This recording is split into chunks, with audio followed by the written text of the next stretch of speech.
सगळ्याला सांगतो, सरपंच घरकुल देत नाही. सरपंच घरकुल देतच नाही तर सरपंचाला मागते कशाला मला हे कळत नाही. याचा अर्थ एवढा अडाणी समाज आहे. अजून जे सरपंच आम्ही घरकुल मंजूर करून देतो म्हणते ते 5,000 घेते. आम्ही सांगतोय सरपंच घरकुल देतच नाही. सरपंचाच्या हातात घरकुल द्यायचा विषयच नाहीये. सरपंच काय पेपर तुमचा लागत असेल तर तेवढा देऊ शकतो.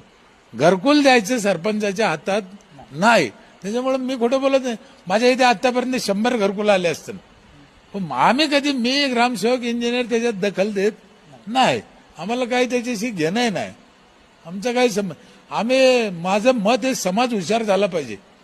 म्हणून कोणा बाईला रहिवासी दाखला लागत असला तर मी तिच्या नवऱ्यापाशी देत नाही. त्याचं कारण काय, ती आली पाहिजे, तिला माहीत झालं पाहिजे, तिला कळलं पाहिजे. समाज हुशार कसा होईल तोपर्यंत. आतापर्यंत तसं घडत नाही. म्हणून हा समाज तसं आहे, आम्हाला देत नाही, आम्हाला देत नाही म्हणजे काय. आणि कोण देणार कुठून.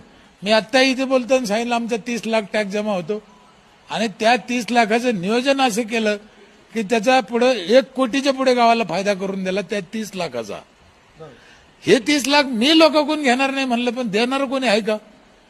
देणारं कोणी असेल त्यांना पुढे या. मी हे नाही घेणार लोकांकडून.